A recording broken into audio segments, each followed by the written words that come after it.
Welcome back to the Mission Love and Life podcast, and I am here with two of our student interns, Gina Kern. Hi.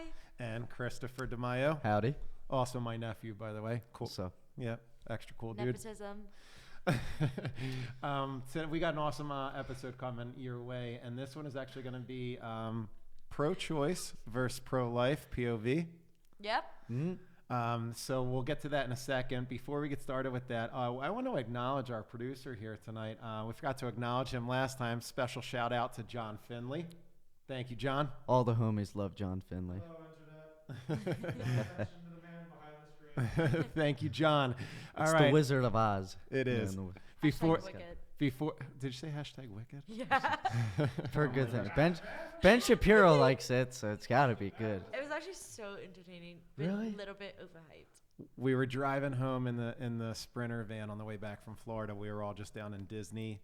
Big family trip over was New fun. Year's. We had such a great time. It was It was awesome. awesome. Did you But guys try to watch Wicked? the girls watched it on the way home in the Sprinter van because we have TV back there. So it was Trisha and Hopefully Gia that's and $20 well worth it. It definitely they was. had Prime Video, right? Well, since it's like brand wait, new. they had to pay for it? Yeah, it's They because left- it's like just came They left out. that part out, Christopher. Sorry. They're probably going to tell me it was cheaper than going to the movies, right? Yeah. I mean, it probably was. Those, It's the $20 movie tickets bucks. are like $20. Yeah. All right, we'll come back to Wicked in a second. Actually, let's get started with a quick prayer, okay? In the name of the Father, and the Son, and the Holy Spirit, amen. We understand that there's a massive divide, God, in society right now, and a lot of it is centered around this issue of being pro-life or being pro-choice. Sadly, the issue's been politicized instead of us just being able to focus on dignity and sacredness of each and every human life from conception until natural death, from womb to tomb. So I would just ask you to enter into the conversation, enter into the hearts and minds of all people. It seems to me that when people are willing to just slow down and just listen and try and open up their minds and their hearts, that they're able to come around on this issue. And I know that's been the case for a lot of people, that their hearts can be converted. So I would, we'll pray to you directly. Our Father, who art in heaven, hallowed be thy name. Thy kingdom come, thy will be done on earth as it is in heaven. Give us this day our daily bread, and forgive us our trespasses, as we forgive those who trespass against us. And lead us not into temptation, but deliver us from evil. Amen. In the name of the Father, and the Son, and the Holy Spirit, amen. And hopefully by us having this conversation and you hearing from students, them bringing the points of view from their fellow friends, classmates. I mean, we have some that We are didn't even give the topic of the discussion yet. What is it? Today's topic of discussion is going to be pro-life versus pro-choice POV. So Gina has forced me, and she's done a lot of work putting together this little project. We've texted several students in the Philadelphia area asking them their point of view, most of which being pro-choice students. Yeah, I'm going to give a quick shout out to the people we did text. We're not going to say the names, but we do really appreciate that they were mature enough to have a mature, non-confrontational, just answered our questions. They weren't up for debate. We were not debating them. We don't debate our friends regularly, even though we don't agree with them. They know we don't agree with them. I think that's very mature of them. I just have to give them a shout out for that. You know who you are. We love you. Love you.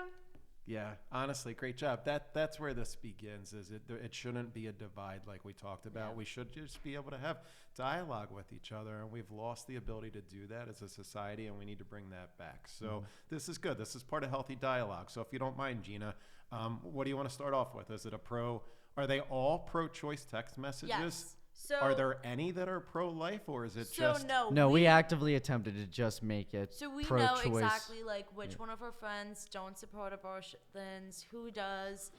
We knew who was pro-life and pro-choice because these are our friends. Okay. These are people that are in our lives. So you specifically targeted I the ones that are. targeted the ones that are against me. Because By you the got way- two experts right here, Yes. so we don't need to. So we are the fish pro-life side. Yeah. So by the way, and Antel, one of our student interns, St. Joe's prep student, just shared this with me. He texted me 2 days ago, and he said, Mr. DeMaio, what we are doing is absolutely winning over hearts and minds. He said, a friend of mine who is clearly pro-choice watched one of our TikTok videos, and then after watching it, started doing some of her own research. And after doing some of that research, wound up telling Ontel, I think that my views are shifting pro-life. That's awesome. How cool is that? So That's amazing. Anyway, so I'm curious to hear, and I won't. I'll shut up. And so go ahead. You take over, Gina, and let's hear from some of this pro-choice POV. So this one, I think it's important to add. She Look is out your giant novel of a note section. I love it. No, it's just straight the text messages. So she is a female. So I basically started texting her. I'm like, hey, like, I just have some questions about this for my internship. Don't shoot me. And my question was, I started with, why are you pro-choice? What made you choose this viewpoint? And she said, first of all, I just believe it should be the right of the mother to decide what is right for her body. This is primarily a quality of life argument in my point of view, known as birth defects and complications, as well as a mother's ability to care or support a child. Adoption and foster care are options here, but these systems are so overburdened and underfunded that carrying a pregnancy to term doesn't ensure a good life for a child. The mother should decide which of these is more just reality. We also observed in the time before Roe v. Wade that banning abortions does not prevent them from happening. It just causes women to seek alternative, unsafe pathways that have caused thousands of deaths, series of injuries. I just don't believe it should be the government's choice or anyone's but the mother's.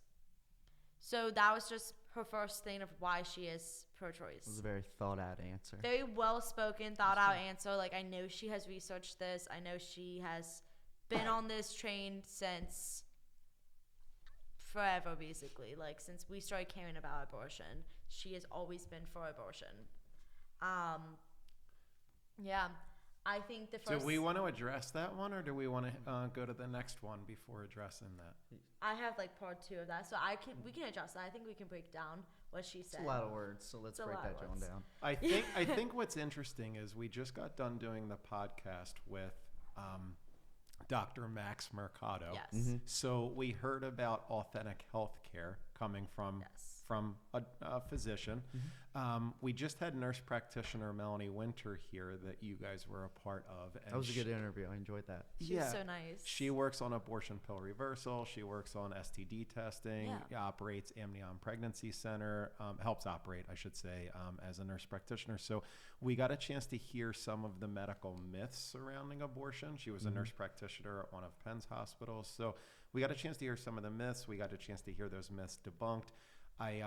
What I heard in that message immediately made me think of Abby Johnson and some of her messaging surrounding that issue to debunk some myths there. So anyway, I'm curious to hear you two and your take on this, because as I'm listening to her, and I agree with you, Gina, this is obviously a smart young woman, good head on her shoulders, is thinking through this and is honestly, truly thinking and believing that she has the woman's best interest at heart. You can hear it from the text message, right? She's very It's a very compassionate view. It's well thought out. She's very loving, very supportive. Like, that's the type of person she is. She definitely sees it. And, like, I know her point of view is not the same as how she was raised.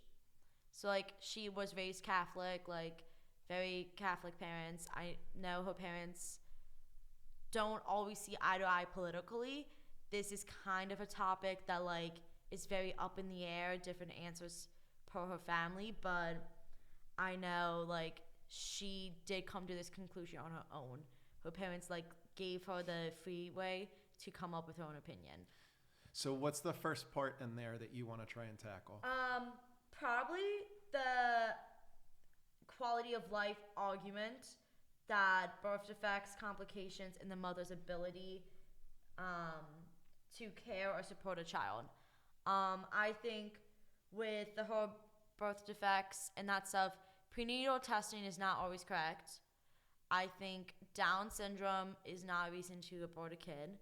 I think taking away the ability, like, the idea that, like, there are people who are not worthy to have life because of something that could not be correct.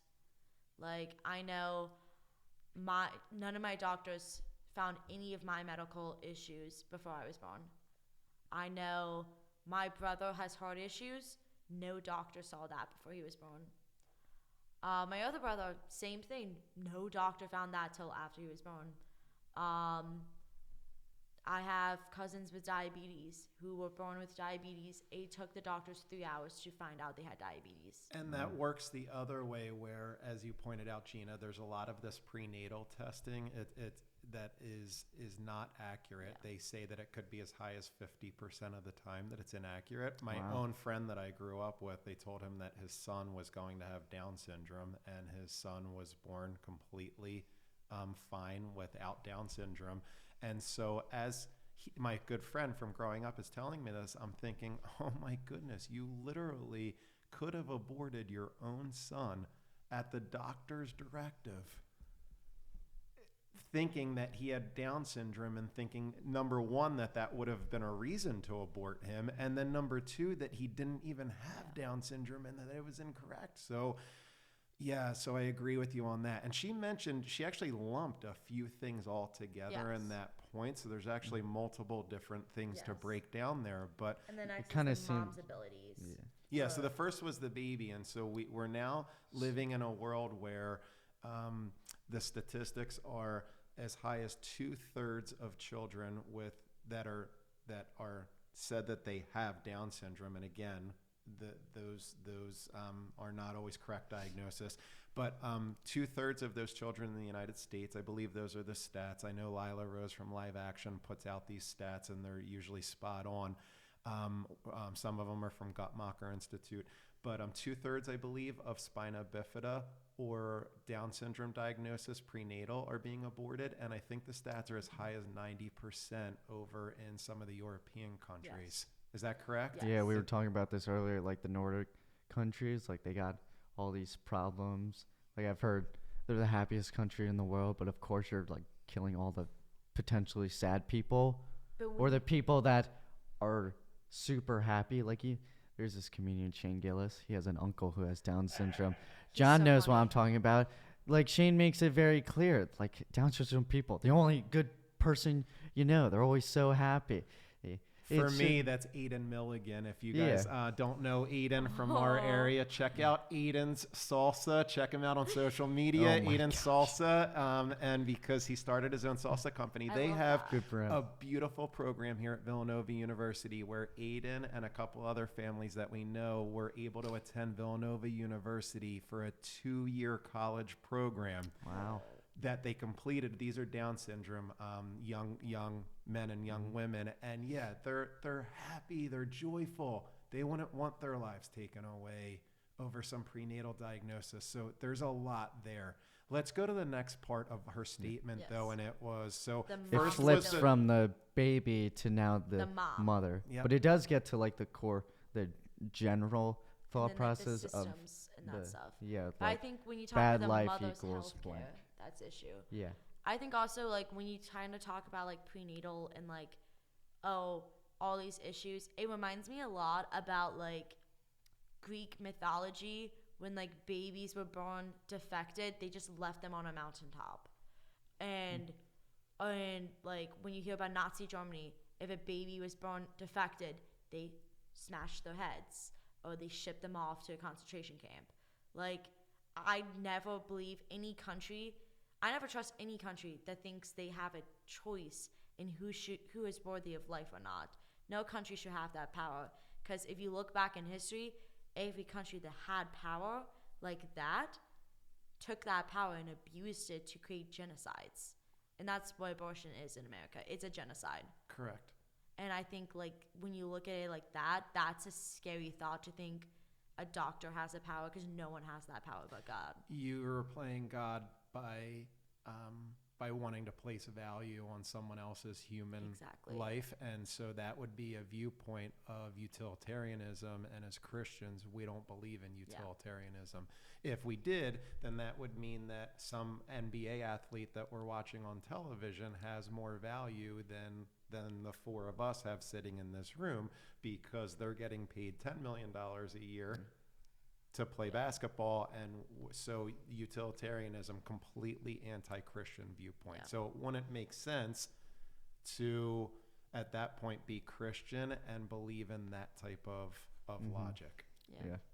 And then I think when you talk about like the mother's health care, it's almost always the what ifs. Nothing can be confirmed. I know my mom had a high risk pregnancy the entire time. She was hospitalized multiple times throughout that pregnancy, and I was healthy birth. I know. Way to go. Yeah, good job, Marianne.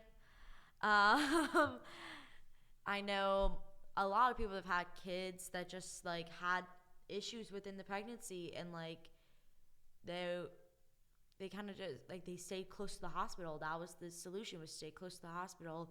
And yeah, it's tough, but like a lot of these major complications don't come till later in the pregnancy.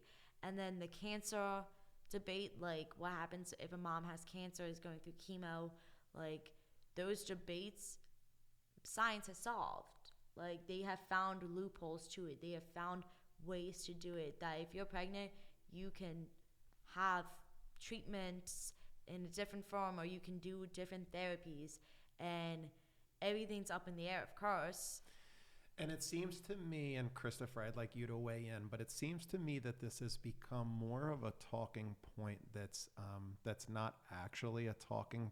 It's not an accurate talking point. Yeah. It's just an emotional talking point of wanting to invoke someone's emotion of, well, what about that mother's health? Don't you care about them? Well, of course we care about them. That's not even a question. If we're pro-life, then we care about all life. Yeah. So that part isn't even a question. I'm on the same side as you. We're on the same team. We agree. At what point does the baby need to die for that? And so I think what's happening, and sadly what's happening, is we're inventing this problem that doesn't really exist at the way that they're acting like it does. So like you said, Gina, what percentage of pregnancies are just completely normal and there is no high risk? What percentage of pregnancies are high risk and they just need to be monitored by the doctor? I mean, Trisha and I have been there. Your mom has been there. You go to the high pregnancy doctor. They keep an eye on you. Fairly recently that women weren't dying at high rates of pregnancy. It's still a risky thing, but by God's grace, we have been able to develop our medicine to where that's even as a high risk, it might just simply be, hey, you need to get monitored. Okay, oh, this is a serious situation. We might have to remove the child.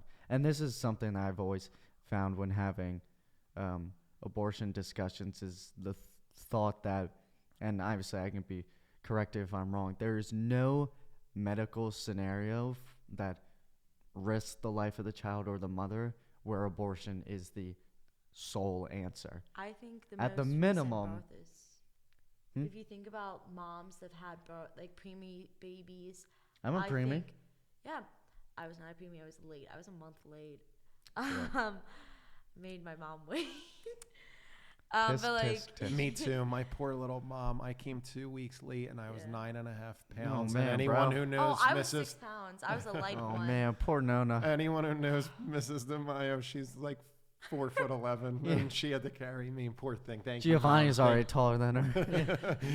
So I'm glad that you said that, because again, you go back to the last episode with Melanie Winter, nurse practitioner. You can check out the episode with Dr. Max Mercado. But for tonight's, to reiterate that same point, there are abortion doctors like Dr. Anthony Levantino that you can pull up on YouTube. He's a former abortionist. He did over 1,200 abortions. He testified under oath that there is never a time where it's medically necessary for a woman to have an abortion. And so the fact that that myth is out there and women keep quoting this as though it's legitimate, there's 0% of the time where a woman has to have an abortion if her health is at risk. As you pointed out, Christopher, there's always at least one other thing. And just as Americans, in our American society, even though there's plenty of flaws in the healthcare system, you have several options of what to do.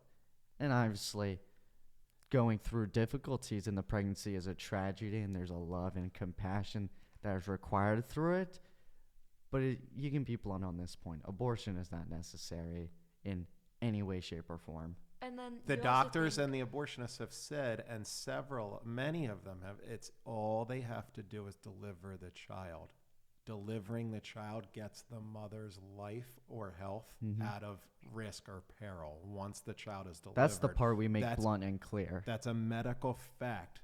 And then we could go into the bioethics after that, and that has to do with double impact and if the baby is going to live or not. But if it's just a matter of the mother's health and just combating that logic, the mother's health typically is not at risk. And if it does become at risk during the pregnancy, she's allowed to deliver the child.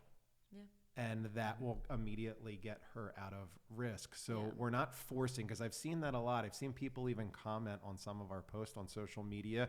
They call us forced birth people now. Like, you forced birthers, or you stop. And it's You're like, not pro-life, Your body, my choice. yeah. like It's you're so not ridiculous. pro-life, you're pro-birth, and Yeah. like that's not it. I If you think that has about, truth to like- it, in all honesty. I think for a long Yes. time that was the pro-life movement. But part of it was because that was the immediate goal, because it was so unlikely that we're going to be where we are now. Yeah, the goal was just stop killing your But kids. also now people are like, now you can't ever draw a line. There's no way you can actually draw a line from conception to where we are now. No No, one finds this not line. at all. So now there's all these new issues, and the more and more time goes on, and this debate keeps going, it gets worse and worse because now, like, the timeline, the medicine, like, it's harder for them to deny. So now they're finding new ways to call us stuff, say stuff, because they know they're losing. They know this is a thing that's hard to deny. Because, like, everybody loves to say, it's hard to deny science. It's hard to lie to a fact. And then you also think about the moms that do give birth and have, like, a premature baby. I think the other day I saw in the news, like, there was a successful preemie birth at 14, 16 Oh my weeks. goodness. Like, it was a super early baby. And that baby's still alive. And the baby's, like, a year old now. Wow. Like, it was a super, like, took a while. This baby was in the NICU for a while. And yeah, my heart goes out to the NICU babies and the NICU moms and, like, anybody that has to spend time in the NICU. Like, I've spent time in the NICU as a family member, and it's the scariest. Like, it's hard to describe what that looks like. Just, like, the energy in the room. But, like, it's something that's, like, it's amazing because then you see how much people love, just naturally love. Because, like, you see the babies who, they don't know who you are. Like, they don't really know you, but they feel you and they love you, and it shows so much. And then, like, you see the parents and how the parents are just grateful just to see their kid, even if it's wrapped in tubes. I'll never forget when I first started speaking in school. So this is over 15 years ago, and I heard that our director at Pennsylvanians for Human Life, Martha Short, sharing the story of twins that were born and very, very premature. And the one was really struggling with the health and looking like that possibly wasn't going to make it. The other one seemed to be thriving. The other one wasn't. They took the thriving twin and put them in with the other one, and immediately, and there's a picture of the one putting the arm around the other one, and the one that wasn't thriving immediately started to. So you're right. You see, whether it's nurses to the preemies, or you see this beautiful love, bonding, caring for the other human life. But let's go. There's more in that text message. Yeah. So I want to hear. So- Yeah, we got a lot of text There's messages a to go lot through. to go through. We gotta get faster on So this next she talks about is the mother's ability to care or support a child. She says after that, because obviously adoption, foster care, she says adoption and foster care are options, but these systems are overburdened and underfunded, that carrying a pregnancy to term doesn't ensure a good life for a child. So let me ask you a question. America is not a poor nation. I oftentimes say we have first world problems here, Yeah. right? And so, Had to wait in line for my Chipotle today. yeah, Tragic. right, exactly, yeah. My hands are cold right now, so these are first world problems.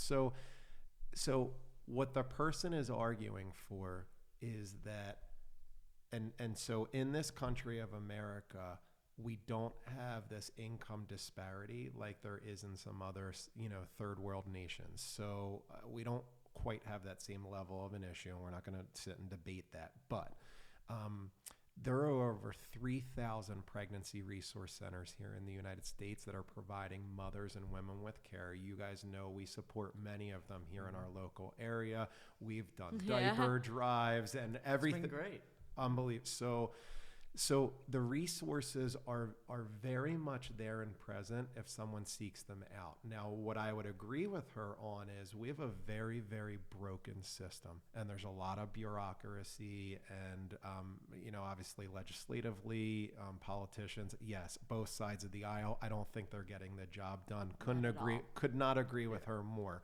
So then the real question becomes, is it because we have a broken foster care system or a broken adoptive care systems where we have a child over here who's being killed in the United States, and then we have a couple over here that would like to adopt, instead of putting them that's infertile and would like to adopt and love a child and have a family, instead of putting those two together, instead what we're doing is we're killing this baby over here and telling this couple you're going to have to spend 20, 40, 60, 80, $100,000 to go adopt a baby from another country. Or do IVF, which also kills human beings. So I don't think that the way that we're going about it is the answer to the problem. And that's my question for you. Is the solution to broken systems, broken foster care, broken whatever systems, because I agree with her. It's broken systems. Broken government, broken systems. Is the answer to the broken systems killing an innocent human being? Yes. Is that the actual solution? That's her solution. The actual solution would be like, so neither of you think that's the definitely solution? not. No, I will never. Murdering people is never the solution to anything. That's like me saying someone took my parking spot. I can shoot them. Yeah. Like, Allstate isn't gonna murder its customers because they can't pay for it, or murder one of its workers because they're not selling a lot of business. It's just a ridiculous thought process. And then those are just money. Think about human lives. It should be even more evident. Mm-hmm. I think adoption's not talked about enough. I think when couples are infertile, a lot of them feel some type of guilt and shame behind it. So I think people need to understand infertility, it is a common issue. It's not something to be ashamed about. It's not something that means you guys should not be parents. It's not a sign of any of that. I believe there's the amazing people out there that should be parents, and just because God doesn't want them to have biological kids does not mean they can't have any kids. I think adoption is always an option. I think private adoptions, I always recommend a private adoption. If I am in some type of debate like this, I always bring up the idea of private adoption. If the mom cares so much about this quality of life, you can pick the parents. There's plenty of people that will pay for everything. Any therapies, any prenatal care, everything, hospital stay. They will pay for it if you give up your kid. Go. Did you want to comment, Christopher? No, just to kind of put a bow on that thought process. Very simply, the broken system is a tragedy, but a sign to fix the system, not to get rid of the customers of the system. I had just sent someone an email earlier today, and I had said, for me, when I see a problem, I want to come up with a solution, and I actually want the best solution. So if my muffler were dragging along the road from my car and making a lot of noise, is the answer to turn my radio up? Because that's a solution. It's to the problem. I can't hear the muffler dragging anymore, right? Yeah. That's not. Can't hear anything at some point, but you get that's not the solution. And I think that's where you guys are both coming from. Is let's get to the root of the problem and let's actually get to a real solution. You know that Trisha and I were asked to speak at the pregnancy galas for Women's Care Center out in Erie, Pennsylvania, earlier in October. They have the best operation. Check them out. Women's Care Center, Erie, Pennsylvania. The best operation, soup to nuts, that we've seen so far. And part of what we were so blown away by was their adoption services that they started decades ago, and it was all out of need.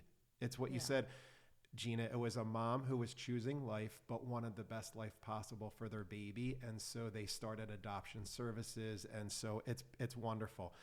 On the fertility issue, we've taught marriage prep for a long time, and part of marriage prep is teaching this marital union with each other. That we have Dr. Monique Ruberu in our area who specializes in fertility issues and naprotechnology. So I would invite you to go and check out the Creighton model, and I would invite you to go and check out naprotechnology.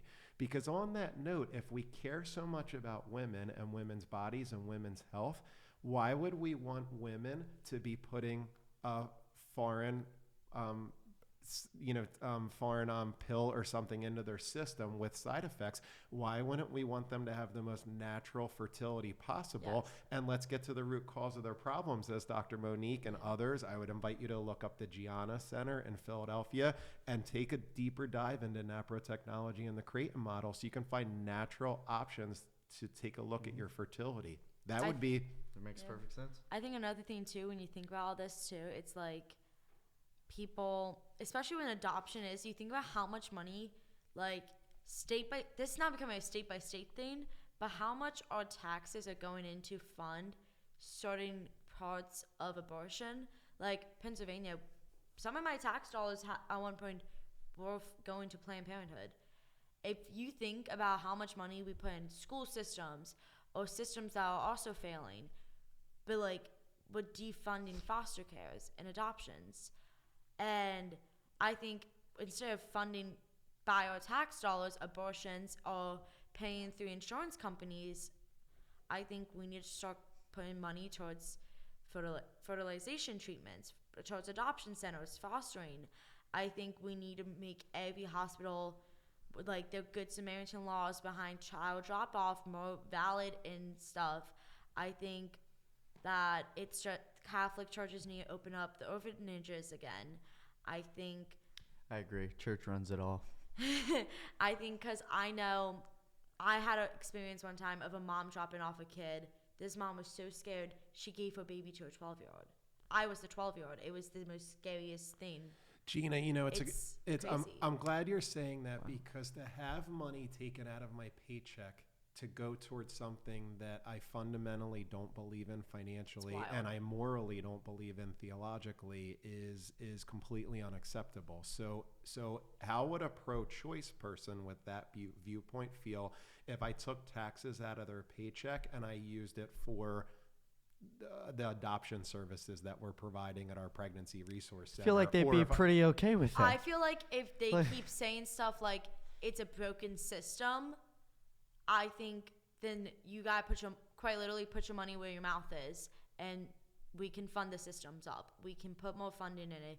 We can support higher background checks, better check-ins, more rules behind group homes. I think if you go nitty-gritty of the horror stories you hear from kids in foster care, behind group homes, foster parents, what it takes to get reported, like mandated reporters. I've gone through those courses. I have had to go through, take tests, understand what this stuff is, because I volunteer at a baby spot. That's a pregnancy resource center. Like, you have to do certain things for this job. Yeah, and we're not arguing that the system is working, to System's full not working. capacity. System's not working, but there is a decent foundation that if we put more money into it, if our legislation would put aside politics and put forward morality and what is truly right, I think we can fix the foster care adoption system way better. I think private adoptions is also a good thing to consider, because every private adoption agency has to abide by the United States laws behind having a kid. So like those clearances that like you need to have a foster kid, you have to get to adopt a kid. Like pedophiles cannot get kids through private adoptions. Illegal private adoptions maybe, but that's a whole different issue. Mm-hmm. That's not even adoption. That's That's not adoption. That's trafficking. Yeah. Let's go to the next. So I texted her. So she says, "How much we could pump. She says we could pump all the money into the world. She knew I was gonna say something about money. She said we could pump all the money into the world, into the healthcare system, which is another issue because women living in poverty and minorities are disproportionately affected by abortion restrictions. And I still believe in a woman's right to make her own choice about her body. So I'm just gonna break it off by her talking about poverty and I'm minorities. gonna be honest. That's just all a lot of fluff. The poverty, I think the she has a lot of disproportion. points. I think Like she she has a lot of points, but that last point is truthfully like the core of it. And there's truth to the disproportionate, the poverty line, and we've had a whole discussion You gotta on look it. at the abortion rates of who is getting these abortions. Yeah, the most because dangerous it's place in the minorities. world is a black woman's womb in New York City. Like it is true. It's disproportionate. more black babies are being killed by abortion than they are by anything else. So she's But if anything, she's arguing that she's very clearly pointing She's out a bad very thing. correct It's on that, though. women in poverty, disproportionate, blank, blank. That's true. But then she gets to the core of the argument, which I think if we had a discussion with this young lady, I'm sure she's very nice. She has a lot of smart talking points. And if we get to the point of a lot of these other people, and most of abortion, it gets back to the core. It's the autonomy of the mother over the life of the child for reasons X, Y, and Z. And that point, and obviously you can separate all three of her little survey tangents, but that's in that last statement, it's just fluff surrounded by I'm okay with it because of rights of the mother. I think when you think of the minority aspect of it all, she's correct on that. It's minorities all being affected. I think that's a heavy on bigger this. sign of like I this think- isn't good. But I think that's because minorities have always been targeted. Margaret Sanger was such a strong tie to being racist. yeah. She has ties to the KKK.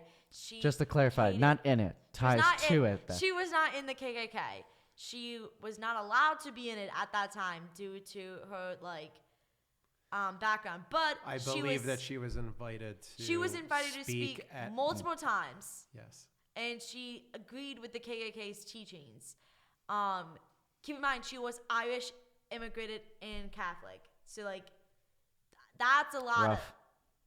that's funny. That's like a Jewish person, supporting anti-Semitism. It's kind of crazy. Yeah, it's very. Anyhow, very she contradictory. called black people, she called them poverty because she saw them as an issue. She was very big in the abortion pill being strictly for, black people because she didn't want more black people. Do you know about this? Yes. You I do? did. I I did a quoted lot. her in a You paper can go one on time. You can go on Planned Parenthood website and look up their founder, Margaret Sanger, on the website, and they can't even make it sound good. They say all this stuff on the website about her original teachings. They had to, go on and on about how, apology, being sorry, our founder was a racist. Sorry that abortion was meant to target. But That's then you not also our look thing up, anymore. We're just Now- progressive. We like to kill Now everyone. we change it. Now we're doing it all. We're killing all races now. Yeah. That's how they look at it. That's exactly right. And this came about, and it's easy for all of you now because you can just pull your phone out and just pull up the internet. But prior, when I first got into the pro-life movement, a lot of this, guys, was books or pamphlets or something, because pre-2008, 2010, we didn't have, our phones, and we weren't able to just quick search things up. So yeah, I mean, reading these pamphlets, it was so eye-opening to me to read that this goes all the way back to the early 1900s with Margaret Sanger, as you both pointed out, that she made bold statements like Negroes are human weeds that need to be exterminated from the garden of life. Yeah. Negroes are human weeds that need to be exterminated from the garden of life. It's disgusting. Who says that? Who says that? And why? A hateful person. Yeah, and Psychotic. then why would I want to support that person or that ideology or that political party if that's the statement that she said? Yeah. That's so absurd. You guys, there was something else that she also wanted to abort anyone who had any type of mental or physical birth defect whatsoever, because it all lined up with Euthanasia. That was the core of her thing. It's euthanasia. You're not and Hitler followed the same model, was that you're not a superior human being, so therefore we need to kill you. Trent Horn likes to bring a good thing that Trent Horn brings up when discussing abortion is the core like pro-abortion argument is human and blank. That's kind of the thought process there. And then you think about So you have to be human plus white. And You have to be human plus not Down syndrome, human plus a certain viability. yeah, there's always this and There's an something. add-on. Yeah, the add-on. So and Abby Johnson brought so much clarity to this issue, having been inside of Planned Parenthoods. But the young woman there is correct, but she doesn't have all of the facts. What she's missing, she's making it sound as though the minorities don't have a choice, so they're therefore seeking abortions. No, it's actually what you're saying is correct. They're the majority of abortions. However, it's not because they don't have any other alternatives. It's because they were being targeted, which we know, and 80% of all Planned Parenthoods were being set up in minority locations.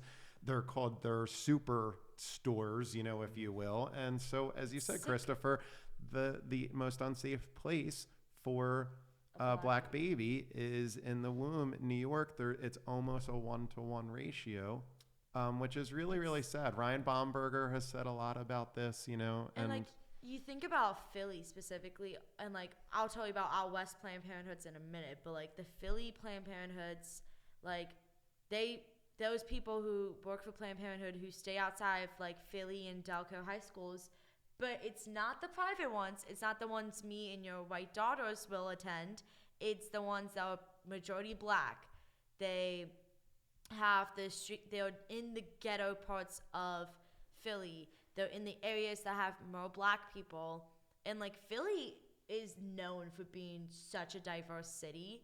So like you see black people, that's not a big deal. You see Indians, that's not a big deal. But then you walk through, it's so hard to find a Planned Parenthood in an area that has majority white people. There was never a Planned Parenthood in Little Italy, but there's always been one in like the black side of town. Yeah, or in the there Hispanic neighborhoods. I know. In Little Mexico, I forget the name of that. Like they have it everywhere.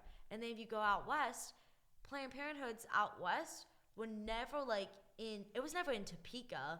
It was always in the Indian reservation right outside the city. Yep, Texas, maybe where my Latinos have come over. My dad grew up in Kansas. I was on the phone with my aunt. I was really curious to know where was the Planned Parenthood out there, and she was like, "Oh, it's in the Indian reservation, New Mexico, California." They sterilize. Yeah, that's where they sterilize. Like they don't perform abortions. They like just sterilize you. They rip out all of your reproductive organs, and it's because Planned Parenthood didn't see value in Native Americans. That right there is a reason behind why Native Americans are a dying culture. Not just because of all the horrible traumas that Native American people had to suffer through the years. It's that plus they had Planned Parenthood telling them that they're going to get sterilized without actually telling them. Serious and severe targeting that's going on. It's disgusting. Is there anything else that she pointed? And I think going back to the other point, which is if you are a minority, or since we're one human race and we're supposed to view each other as such, that it doesn't matter what our race is or whether we're a majority or minority. If there's a human being that's in need and needs some sort of resources, once again, we have over 3,000 pregnancy resource centers countrywide that are happy to help you. And they're not, and many of which are being funded not by the government, but are being funded, by caring individuals. So the resources are there. That's it's a shame. And I don't want to knock her, but that's a bit of a cop-out answer because the resources are there. It's just not advertised in the same way. You don't hear about education. You're not hearing about a baby's breath or Kansas's local pregnancy center. Yeah, because they don't have Bezos' wife coming and dropping $250 million on their doorstep to help with their marketing campaign. Yeah. I think the last thing she said, she said two things. She doesn't believe that it's the government's choice and the government should kind of stay out of this issue. That was my person's core statement. Yeah, and then she also said that she believes that if you ban abortion, it would still happen. It would just become more unsafe, and it would have caused thousands of deaths and injuries. Well, my response to that is simply abortion is causing thousands of deaths and injuries. Because one, not every type of abortion is being successful. Not every abortion is being done safely to the mother. Most Planned Parenthoods have been failing health inspections, don't have proper clearances. You don't have the right medical clearances to be doing the surgeries and procedures that you are doing. And on top of that, you think about like the fact that besides the point, you'll kill every abortion is ending a life. You also know people survive the abortions. People have survived. I've met speakers who have survived abortions, and all of them were post Roe. And all of them were like, yeah, no, I was born in the 80s. I was born in the 70s. I was born after Roe v. Wade. It's another one of those, and again, I don't want to criticize or knock in any way, but it's another one of those straw arguments. And it's hollow because you're just making a statement that isn't necessarily true. I mean, if safe and legal abortions, there's a few different parts there that we could sit and it's talk like the through. Same But with guns and drugs and Same anything else. You right, don't make the answer isn't to remove drugs. The answer is to make them safe and legal. Because if we make them safe and legal, then at that point we can monitor it a little bit better. No, we've tried that. That's a monumental failure. Correct? Yeah. So you could go through different, like you said, whether we're talking guns, whether we're talking drugs, whether we're talking safe and legal abortions. You don't legalize theft because illegal theft is more dangerous. It's ridiculous. The core issue is that less total abortions would happen, and that's better.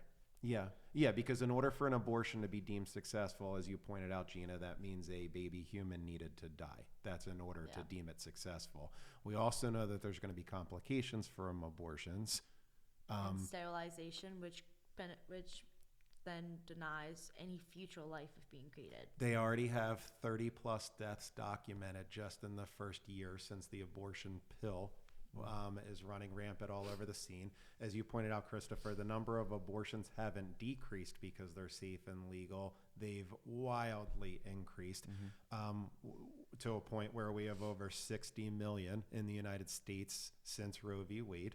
And then now that we brought the abortion pill onto the scene, we went from 40 million abortions globally on an annual basis. And now they're estimating that we're in the 75 million. So we almost doubled the amount of abortions just simply by bringing the abortion pill, onto the scene. So there's so many different answers to that statement. And as you said, none of them are proving to be a good situation. I don't think, and I think no matter which road I like your analogy of theft. Which is a great analogy. If you told people that theft, that crime, that was legal, no, it wouldn't need to be an armed robbery anymore. But you would also have theft running rampant all over the community. So, is that the solution? Yeah. Do you guys? I know that we have to cut. By the way, I love this conversation. I love this too. We have to do a part 2 next week. We will do part 2. We are doing a part 2. We got at least 4 more people. That was all of my friends' points from that. Well, I did ask her about if we funded. I did a what if for her because I was so curious because she is very good with her points. And get her on the pod. Yeah. And she's like, I said, if we put money and more support into the systems, would you feel more comfortable with the abortion ban? She says, no, I wouldn't. Because it still prohibits women from having bodily autonomy. Women should be able to make decisions and be responsible for them. Putting money and support into foster care and adoption agencies just attempts to solve one small piece of an incredibly complex issue. We could pump all the money in the world into the healthcare system too, which is another issue because women living in poverty and minorities are disproportionately affected by abortion restrictions. I still believe a woman's right to make choices about her own body. Yeah, so that gets So- to the core. Sorry. No. But no, it just gets back to the core. And going back to Trent Horn, give me an interview, please. No, but going back to Trent Horn, he'll have a talk, and his like core thing that the pro-lifers always have to bring the discussion back to is what is in the womb. If it's human, you can't kill it. This is the pro-abortion version of that. No matter what, you can give any emotional argument, any try to logical statistic. At the core, it is the right of the mother. That's the argument. And Trent Horn's little step-by-step Socratic method shows that clearly, because any person can bring up, oh, well, it's the disproportionate, it's this racism, and then you do all the Socratic method, and it gets back to, no, it's actually because women have rights to kill their children. Yeah, that's basically. That's the core of the issue. That's in what I truth. heard. What I heard was I want to, and the new terminology, which didn't exist just a few years ago, but it's what every woman is hanging their hat on now, because I've been doing this a lot longer than 5 years, is the new terminology is bodily autonomy. That's what every woman is hanging their hat on that term. So what you're saying is, in the name of bodily autonomy, I want to be able to kill an innocent baby because ... as you said, Christopher, insert whatever the reason is. Mm-hmm. And whatever her list of reasons are right there. So let's get to the core of the problem then, because again, I don't want to turn my radio up because my muffler is dragging on the ground. I want to get to the core issue. So I have a question for her. Here's my counter question. How did you wind up pregnant? You have bodily autonomy. Yeah. Abstinence wins. 100% success rate on not getting You pregnant. jumped there way too fast I'm for me, sorry. but thank you, Christopher. really I big on want. that. I'm putting it on a shirt. It's it's the truth. I want her to answer that question. She has bodily autonomy. She's a powerful woman who maintains full control of her body at all times. Okay, I'm with I you. know her- How did you wind up pregnant? I know her big. You thing slipped for on that. wet floor and wound up pregnant. You stepped too close to the curb and got hit by a car and wound up pregnant. How did you wind up pregnant? And then at that point, so then we know what the answer is to that question. We know how you got pregnant. So why? I know the big debate for pro-choicers after like someone says something like that, it's always, what if the mom got raped, or like what if it's incest? And now I have a secondary question to that. And this is kind of this goes back to Trent Horn because this is his apply section to it. Go through each and every pro-abortion argument and apply, instead of an unborn baby, apply a newborn, an infant, a 13-year-old. Anyone below the age of 18. Apply that. If you still believe it's perfectly okay to murder that person, Then we have other issues on hand. If not, then we go back to the core of the issue. What's the line that makes the difference? exactly. I can vividly remember standing in one of our high school classrooms giving one of these messages, and one of the young men was in a wheelchair. Okay, if I buy into Margaret Sanger's way of thinking, then that means everyone here gets to live except this young man over here. He deserved to die because he's in a wheelchair. So exactly, Christopher, is what if you can't say it for newborn 5-year-old, 13-year-old, then why are we saying it about a baby that's not born yet? I agree. And so that's what we're left with. What we're left with is, and Ryan Baumberger, who was conceived in rape and adopted in love, is his message, speaks to this so crystal clearly. You're using less than 1% of all abortions to rationalize the other 99+%. We know that rape and incest are a fraction of all abortions. They're less than 1%. They're actually less than 0.5%. So if rape is less than 0.5% of all abortions, why are you using those 200,000 or 400,000 to rationalize the other 40 million worldwide? Bad. And then you go into that less than 1%, like 0.5 or whatever it is. How many of that is forced onto the mother? That's another huge percentage. It's 80% of You that. always bring up the point like the baby would be evidence against the rapist. It is. So that baby's DNA, because babies, the second you at conception, you have your own set of DNA. That's undeniable science.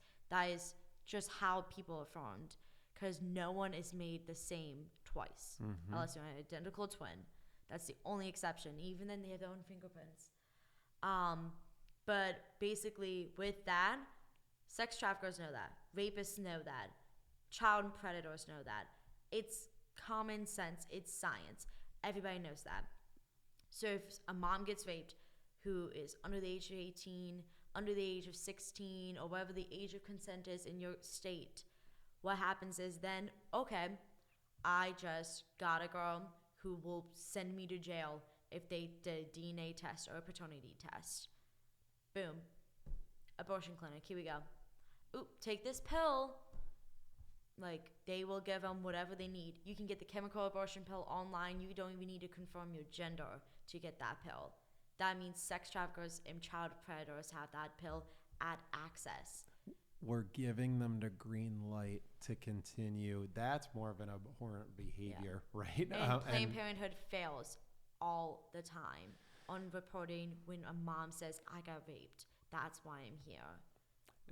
That's heartbreaking. It is heartbreaking. I love this conversation. I love this dialogue. Thank you to this young lady and the others. We're going to come back to this topic next week, and we're going to get a few of these others that you have and unpack these. And I can't wait. I'm really looking forward to it. Excellent tonight, Christopher and Gina. We want all of you, all of our viewers, all of our listeners to know you're loved. You are loved, and you're unrepeatable. And you're irreplaceable. And that's evidence, as Gina said, even just by your fingerprints. So take a look at yourself tonight. Take a look in the mirror. Remind yourself you're loved. You're unrepeatable. You're irreplaceable. We look forward to having more conversations like this with you. God bless all of you. Check us out, Mission Love and Life. Have a great one. Bye. Bye.